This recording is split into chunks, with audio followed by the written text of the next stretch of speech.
दादा यांच्यासाठी जोरदार टाळ्या झाल्या पाहिजे. आपल्या भागाच्या बास आता मला लवकर जायची. आपल्या भागाच्या लोकप्रिय आमदार विधिमंडळातील माझे सहकारी सरोज अहिरे, दुसरे माझे सहकारी दिफाडचे आमदार दिलीप काका बनकर, विष्णुपंत म्हैसदुणे, आमचे गिरीजी पाळवे, काकासाहेब देशमुख, निवृत्ती अरिंगळेजी, देवीदास पिंगळेजी, रंजनजी ठाकरे, शकीर शेख, अर्जुनजी टिळे, बाळासाहेब म्हस्के, सोमनाथजी बोराडे, विलासजी दुर्जट, डॉक्टर हेमलाताई पाटील, तसंच एकनाथराव शेटे, प्रकाशजी कदम, सुनीलजी बच्चाव, नाना महाले, अनिल चौगुले, भारतीताई साळवे, राजूजी जाधव, अरुणजी कुंवर, अशोकजी ठुबे, दादाजी करंजकर, योगिताताई आहेत. सर्व जमलेले ह्या शहरातील प्रतिष्ठित नागरिक, माझ्या लाडक्या बहिणी, माझे बांधव, आमचे पत्रकार मित्र, जमलेल्या बंधू भगिनींनो, माझ्या तरुण मित्रांनो, आज शेवटचा दिवस आहे. 10 वाजता प्रचार थांबणार आहे. याच्यानंतर मला दिलीप बनकरांच्या मतदारसंघामध्ये अजून 2 सभा आहेत. त्याच्यावर मी घाई करत होतो. पिंपळगावची एक सभा आहे, ओझरची एक सभा आहे.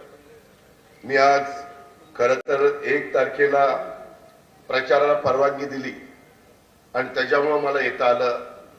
आमची लहान बहीण सरोज सारखे फोन करत होते, विष्णुपंत म्हैसदुणे फोन करत होते, प्रेरणा फोन करत होती आणि सांगत होते एकदा का होईना येऊन जा. त्याच्यामध्ये आपल्याला सगळ्यांना माहिती आहे की आम्ही सगळेजण काम करतो ते शिवशाहू फुले आंबेडकरांच्या विचारधारेने काम करतो. त्यांनी नेहमी सर्वांना बरोबर घेऊन समाजाचं भलं करण्याचा प्रयत्न केला आणि त्याच उद्देशाने महायुतीच्या सरकारमध्ये आम्ही काम करतो.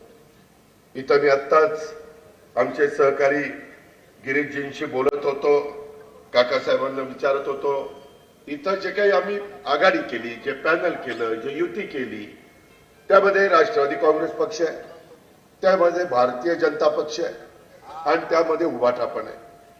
शेवटी आम्ही वेगवेगळ्या भागामध्ये उमेदवारी देत असताना, युती आघाडी करत असताना स्थानिक लोकांना मुभा दिली, कारण प्रत्येक ठिकाणची भौगोलिक परिस्थिती वेगळी असते. आम्ही याच्यामध्ये लोकसभेच्या निवडणुकीच्या निमित्ताने देशाच्या 140 कोटी जनतेचा कारभार कोणाच्या हातामध्ये द्यायचा अशा प्रकारचा निर्णय घ्यायचा असतो. त्यावेळेस बहुसंख्य जनतेने देशाचे लोकप्रिय पंतप्रधान नरेंद्र मोदी साहेबांना पुन्हा एकदा साथ दिली आणि जगामध्ये तुमच्या माझ्या भारताचा नावलौकिक वाढवण्याचं काम आज त्यांच्या नेतृत्वाखाली चाललंय. नॅशनल हायवे असतील, वंदे भारत ट्रेन असतील, वेगवेगळे विमानतळ असतील, वेगवेगळी पोर्ट असतील, वेगवेगळ्या भागामध्ये अनेक प्रकारची कामं असतील, पंतप्रधान आवास योजना असतील, शेतकऱ्यांच्या अडचणीला मदत करण्याची भूमिका असेल, मोठ्या प्रमाणात तुमच्या माझ्या भारतामध्ये गुंतवणूक करण्याच्या बद्दल एक पोषक वातावरण निर्माण करण्याचं काम असेल. आज जगामध्ये आपण 3ऱ्या क्रमांकाला तुमची माझी अर्थव्यवस्था पंतप्रधानांच्या नेतृत्वाखाली झालेली आहे. अशा पद्धतीनं काम तिथं चाललेलं आहे. दुसरं, देवेंद्र फडणवीस आणि आम्ही सगळेजण महायुतीचं सरकार चालवतो. आमच्या विरोधामध्ये जरूर शिवसेना आहे, धनुष्यबाण आहे, त्याचे एकनाथराव शिंदे प्रमुख आहेत. ते मध्ये येऊन गेले. मला आता आमचे सहकारी गिरीशजी एक व्हिडिओ दाखवत होते. मुख्यमंत्री इथं आलेले होते, प्रचार करायला आलेले, उपमुख्यमंत्री, माजी मुख्यमंत्री आणि आत्ताचे उपमुख्यमंत्री. परंतु ते हेलिकॉप्टर उतरत असताना असं एका चगाळ उघडलं, असं एका घाल, अरे तुम्ही ज्यांना बोलवता तुम्हाला कचरा कुठं टाकायची त्याची अक्कल नाही, तुम्ही कशा पद्धतीनं काम करता. या पद्धतीनं जर गेले 25 वर्ष या माझ्या भगूरचं वाटोळं करण्याचं काम या लोकांनी केलं. मित्रांनो, माझी विनंती आहे की आज राज्याची सूत्र देवेंद्र फडणवीस साहेबांच्याकडे, मी तुमच्या पुढे अर्थमंत्री आणि उपमुख्यमंत्री म्हणून उभा आहे. माझ्या लाडक्या बहिणी इथं बसलेल्या आहेत. पाठीवरच्या काळामध्ये अर्थसंकल्पामध्ये दिलीपला पण माहिती आहे आणि सरोजला पण माहिती आहे, महायुतीच्या सरकारच्या वतीनं लाडकी बहीण योजना आम्ही आणली. आमच्यावर आरोप झाले की हे योजना उद्या बंद करतील. आम्ही योजना बंद करण्याकरता आणलेली नव्हती. आम्ही आमच्या लाडक्या बहिणींना फुल ना फुलाची पाकळी या नात्याने, जसं भाऊबीजेला आपण बहिणीला त्या ठिकाणी ओवाळणी टाकत असतो, आपण रक्षाबंधनला आपल्या बहिणीला आधार देण्याचं काम करत असतो. ही परंपरा आहे, ही आपली संस्कृती आहे, ही चालत आलेली आहे आणि या पद्धतीने आम्ही त्यांना आधार देतोय. आज महिलांना मान सन्मान प्रतिष्ठा प्राप्त करून देण्याचं काम करतोय. महिला बचत गटाच्या माध्यमातून त्यांना स्वतःच्या पायावर कशा उभं राहतील, त्या सक्षम कशा होतील. महिला बाल विकास खात्याच्या माध्यमातून आणखी महिलांच्या करता काय नवीन देता येईल याबद्दलचा प्रयत्न आमची आदिती करते. आम्ही आणि देवेंद्रजी त्यांना मनापासून मदत करतो. मग असं असताना आज काहीतरी वेगळं सांगायचं, इथं येऊन काहीतरी दिशाभूल करायची. मी तर मगाशी भाषण ऐकत होतो. मी सरोजला 2019ला तिकीट राष्ट्रवादी काँग्रेस पक्षाचं दिलं तेव्हापासून ओळखतो, पण आज तिच्यात काय झाशीची राणी शिरली होती का काय मला काही कळतच नव्हतं. काय फक्त तलवारच हातात घ्यायची राहिली होती, सारखं चाललंच होतं. हरकत नाही, ज्याचं जळतं ना त्याला कळतं. ज्या भागामध्ये दुसऱ्यांदा जनतेने प्रचंड मताधिक्याने कुठल्याही प्रकारचा विचार न करता एक आपली भगिनी पुढे चालली, 5 वर्ष करोड रुपयाच्या योजना महायुतीच्या सरकारच्या माध्यमातून तिनं आणल्या. आपण तिच्या पाठीशी उभं राहिलं पाहिजे. शेवटी ती कुणाच्या घरची लक्ष्मी आहे, कुणाच्या घरची मुलगी आहे, कुणाच्या घरची माता आहे. अशा पद्धतीनं माझी सरोज इथं काम करत असताना ती हळवी आहे हे मी पण मान्य करतो. तिला एखादं पटलं नाही की तिच्या डोळ्यात पाणी येतं, परंतु ते पाणी वैयक्तिक तिच्या करता येत नाही, तिच्या विधानसभा मतदारसंघातले प्रश्न सोडवण्याच्या करता येत असतं. ती माझ्याशी पण कधी कधी भांडते, दादा माझी पहिली टर्म होती, तुम्ही मला मदत केली पाहिजे. ज्या वेळेस आली त्या वेळेस मोठ्या भावाच्या नात्याने माझ्या धाकट्या बहिणीला मी कधी त्या ठिकाणी नाराज केलं नाही, नाराज करण्याचा प्रयत्न देखील केला नाही. हे आपण सगळेजण बघता. आताच्याही काळामध्ये, आताचं तर निवडणुकीचं वर्ष होतं, अजून 4 वर्ष आमच्या हातामध्ये.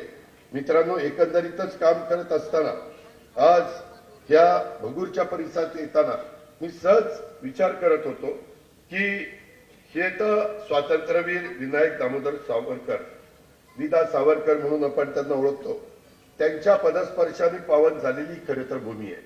आणि नाशिक जिल्ह्यातील आपली दारणा नदी, तिच्या काठावर बसलेलं हे भगूर हे अतिशय धार्मिक, सांस्कृतिक आणि पर्यटनाच्या दृष्टीनं महत्वाचं केंद्र हे मानलं जातं. आणि सरोजची पण हीच भूमिका असते की दादा या कामाला तुम्ही मला मदत केली पाहिजे. ती मुख्यमंत्र्यांकडे पण जाऊन हेच भांडत असते, सीएम साहेब मला ह्याच्यामध्ये तुम्ही मदत करा. आणि इथला ऐतिहासिक दृष्टिकोनातूनच भगूरचा वारसा समृद्ध आहे. भगूरमध्ये स्थित स्वातंत्र्यवीर सावरकरांच्या ऐतिहासिक वाडा देखील आहे. आजही तो जतन करून आपण ठेवलेला आहे. तो देशभक्त युवकांच्यासाठी अक्षरशः प्रेरणास्थान आहे. आणि मग असं असताना आपल्याला इथं अनेक प्रश्न त्या ठिकाणी सोडवायचे. भगूर नगर परिषदेच्या सार्वत्रिक निवडणुकीच्या निमित्तानं देखील आम्ही जे 21 उमेदवार तुम्हाला दिलेले, त्याच्यामध्ये प्रेरणा विशाल बलकवडे ह्या राष्ट्रवादीच्या आहेत, परंतु त्यांना राष्ट्रवादी, भाजप आणि शिवसेना उभाटा यांचा पाठिंबा आहे. हे सगळे मित्रपक्ष युतीच्या अधिकृत उमेदवार म्हणून तिला उमेदवारी दिलेली आहे. ती बी कॉम्प्युटर आहे. भगूरकरांनो, आपल्यालाही सगळ्यांना माहिती आहे की अशा प्रकारचं शिक्षण ज्यावेळेस तुमच्या माझ्या घरातला मुलगा किंवा मुलगी घेते, सून किंवा जावई घेतो, किंवा कुणीही पुढची पिढी घेते, त्यावेळेस त्याच्यात बुद्धिमत्ता लागते, मेरिट लागतं. आणि ते मेरिट प्रेरणाकडे आहे. ती पुण्याची आमची कन्या आहे, इथली सून आहे. पाठीमागच्या काळामध्ये थोडंसं अपयश आलं, त्यावेळेस पराभव झाला, परंतु पराभवाने प्रेरणा खचून नाही गेली. पुन्हा ती सरोजच्या मदतीनं, त्या सगळ्या माझ्या सहकाऱ्यांच्या, भाजप, उभाटा आणि राष्ट्रवादी काँग्रेस पक्षाच्या पाठिंब्यावर तुमच्या सगळ्यांच्याकडे कौल मागायला आलेली आहे. उद्याच मतदान आहे. उद्या तर मतदान ह्यावेळेस संपलं असेल. मित्रांनो, भगूरकरांना आणि या मतदारसंघातल्या तमाम जनतेला मी मनापासून धन्यवाद देतो, मनापासून आभार मानतो की ज्यावेळेस दुसऱ्यांदा सरोजला इथं उमेदवारी दिली त्यावेळेस सगळ्यांनी तिचं काम केलं आणि तिला प्रचंड मताधिक्याने विजय केलं. तुम्ही तुमचं काम केलं त्याबद्दल तुमचे आभार, तुम्हाला सॅल्यूट. पण आता जबाबदारी माझी आहे, आता जबाबदारी देवेंद्र फडणवीस साहेबांची आहे.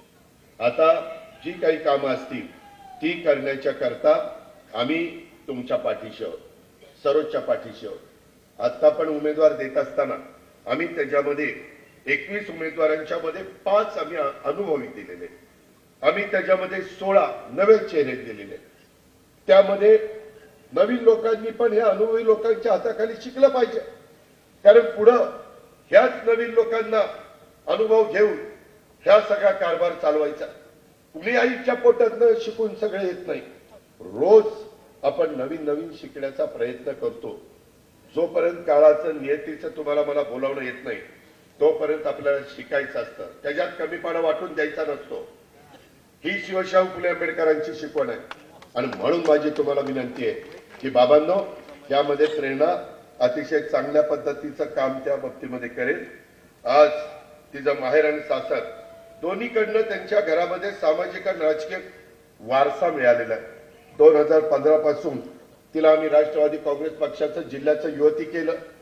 तिला आता आम्ही राष्ट्रवादी काँग्रेस पक्षाचं अध्यक्ष देखील त्या बाबतीमध्ये केलेलं आहे. 18 पासून नाशिक जिल्हा महिला राष्ट्रवादी काँग्रेस पक्षाचा अध्यक्ष केलेलं आहे.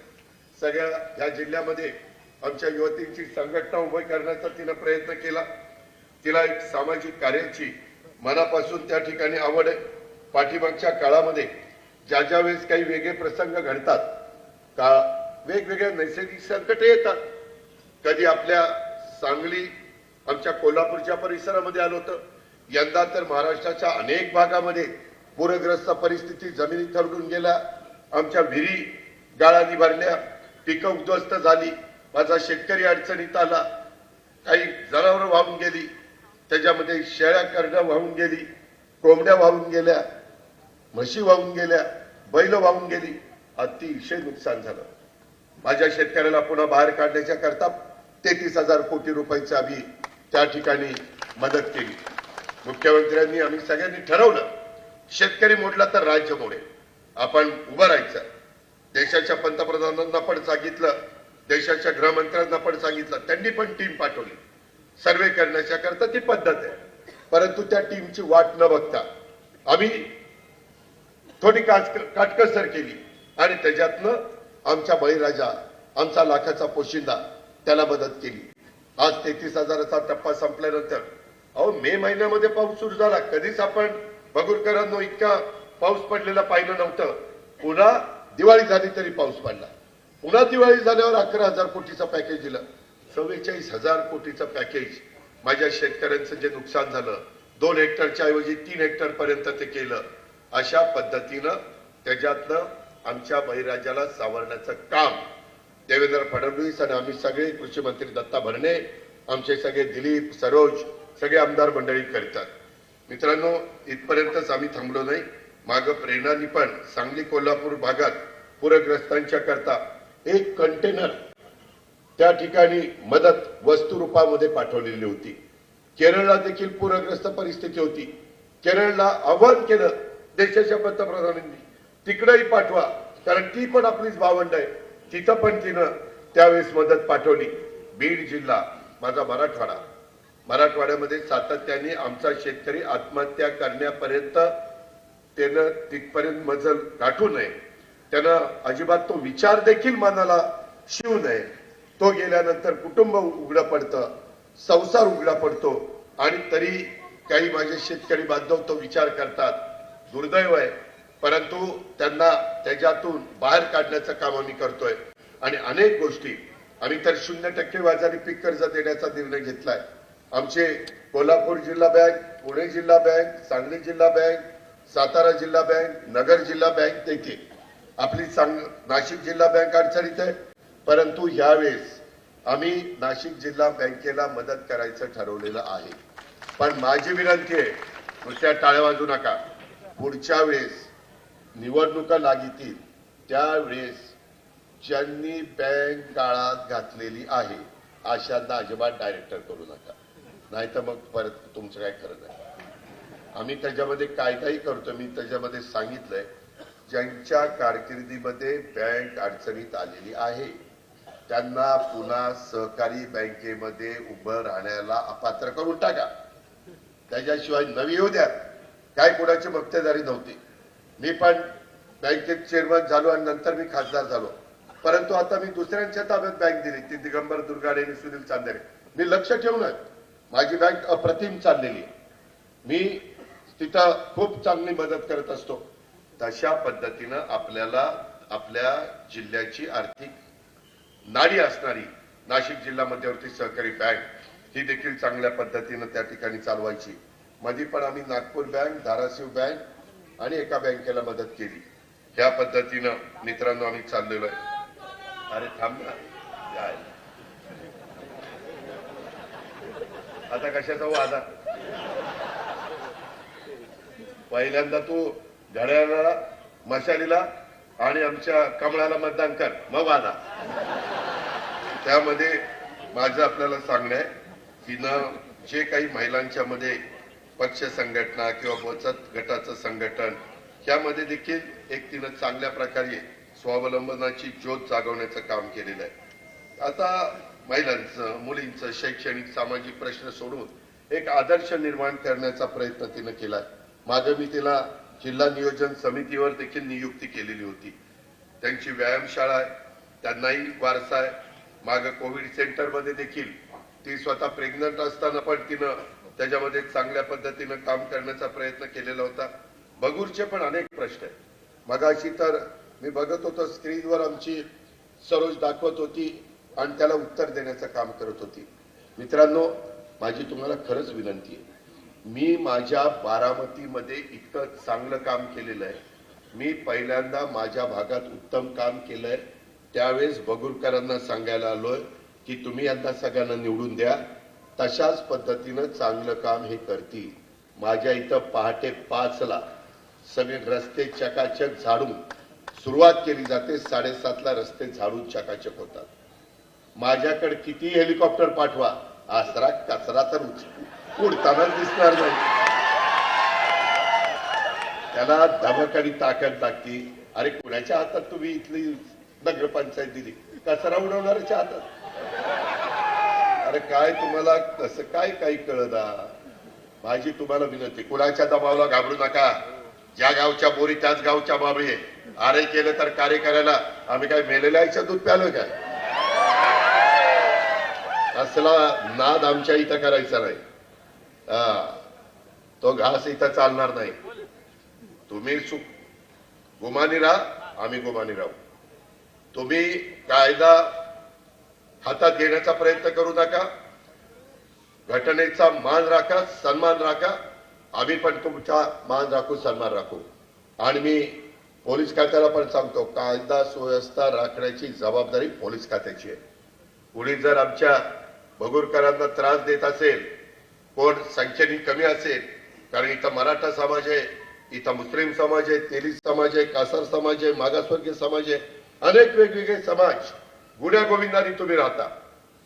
परंतु त्याच्यात गालबोट लावण्याचा प्रयत्न, अरे काय रेड्डीचा डाव करताय, त्या माझ्या धाकट्या बहिणीचा बाप काढताय, ही तुमची नीती.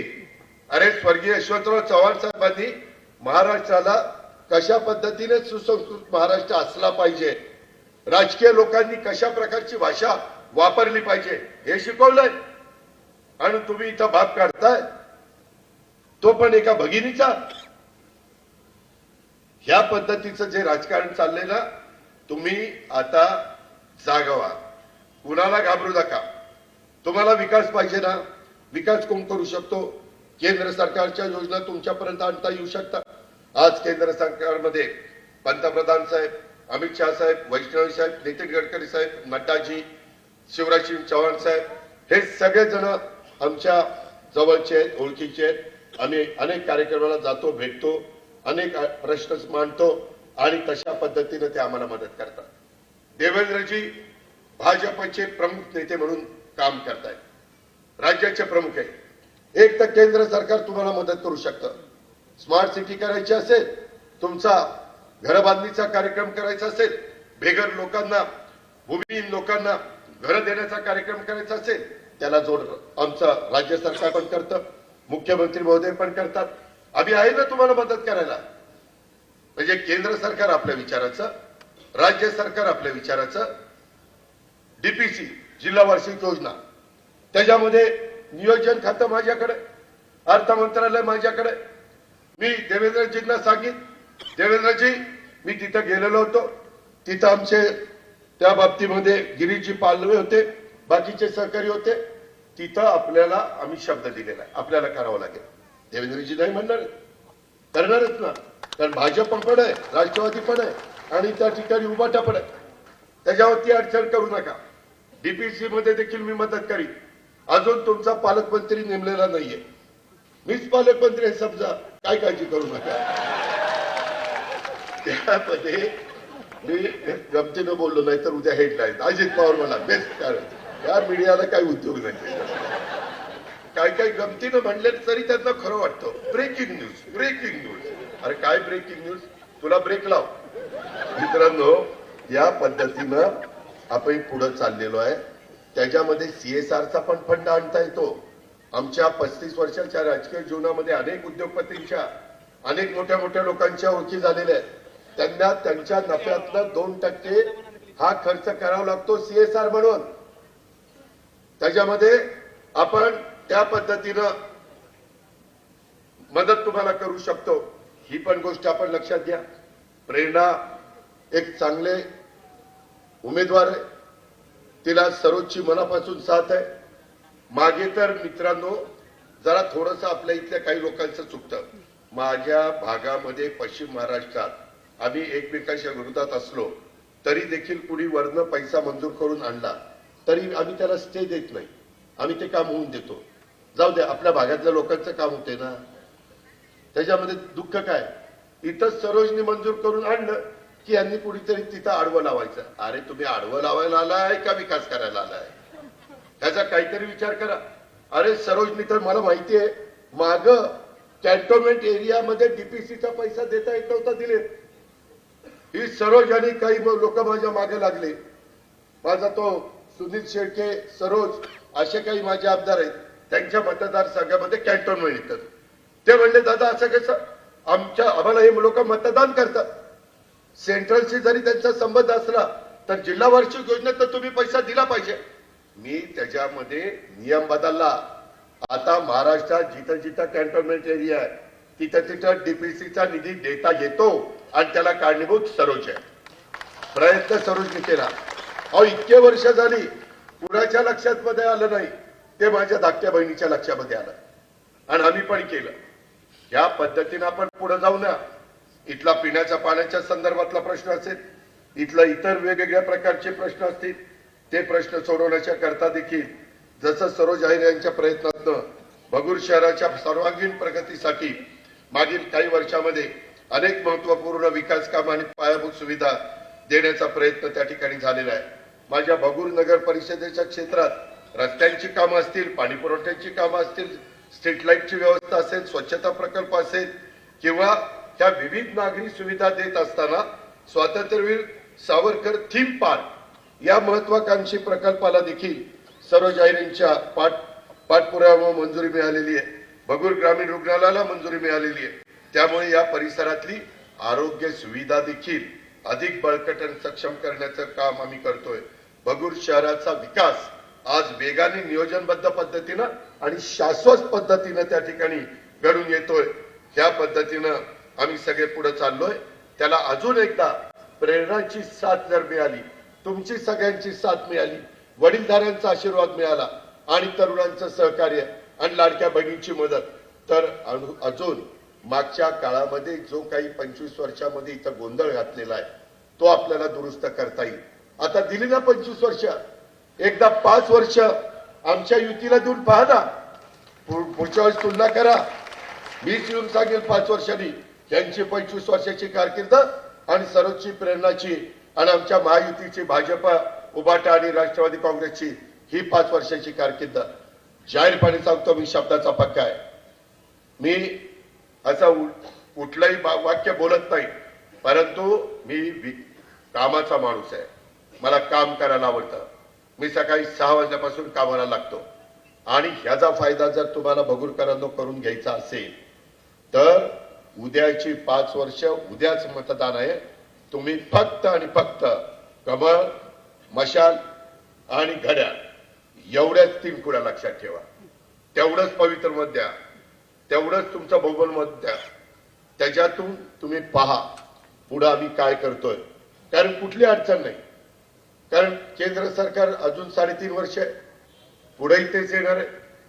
आम्ही अजून 4 वर्ष आहे आणि हे 5 वर्षाकरता निवडून द्यायचे. दुसरे कुणी आले तर कदाचित म्हणतील अरे ते असं झालं, ते तसं झालं, ते मुख्यमंत्र्यांनी थांबवलं, ते अमकं झालं. आम्ही काहीच सांगणार नाही ना, आम्ही कामच करून देऊ. त्यांच्यासारखा ते कचरा उडून देणार नाही. आता उद्याच्या दिवशी असं काय शिक्के मारा की आता कचरा कसा उडाला तशी ही सगळी उडून गेली पाहिजे. राहू द्या, बस झालं. कारण दादागिरी करून, गुंडगिरी करून, दहशत करून काम होत नसतात बाबा. प्रेमानी, आपलेपणाने, सलोख्याने, जिव्हाळ्याने बाबा रे, काका रे, मामा रे काय झालं समजून घेऊन, उमजून घेऊन काम करायची असतात. आणि त्या पद्धतीने सरोज, प्रेरणा आणि बाकीचे हे सगळे मंडळी करतील. हा शब्द त्यांच्या साक्षीने देतो. लाडक्या बहिणींनो लक्षात ठेवा, लाडक्या भावाचा ऐका जरा, विनंती आहे माझी.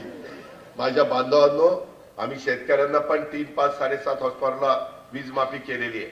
25,000 कोटी रुपयाचा भार राज्य सरकारच्या तिजोरीवर आलेला आहे. तरी आम्ही तो उचलतो, कारण शेतकरी ताठ मानेने जगला पाहिजे. AI, आर्टिफिशियल इंटेलिजन्स, तशा पद्धतीची योजना आम्ही तुमच्याकरता आणलेली आहे, तरी आपल्याला राबवायची आहे. माझं एवढंच म्हणणं आहे, आम्ही बेरजेचं राजकारण करतोय, आपल्याला अनेक प्रकारची कामं करायची. महाराष्ट्राचा विकास हाच आमचा अजेंडा आहे. आणि हे सगळं करत असताना प्रहार संघटना आमची, बच्चू कडूंची, भगूर शहरातील नगर परिषदेतील राष्ट्रवादी काँग्रेस पक्ष, भारतीय जनता पक्ष, शिवसेना उद्धव बाळासाहेब ठाकरे यांना प्रहार संघटना भगूर शहर यांचा जाहीर पाठिंबा. सुनील वाघधारे, मी त्यांना मनापासून धन्यवाद देतो, त्यांचे मनापासून आभार मानतो. आणि जे जे काही मगाशी सरोजनी सांगितलं किंवा माझ्या आधीच्या वक्त्यांनी सांगितलं ते करण्याच्या करता मी स्वतः, माझ्या जोडीला आमचे नेते आहेत देवेंद्र फडणवीस, आम्ही दोघंही कुठं कमी पडणार नाही हा शब्द तुम्हाला देतो.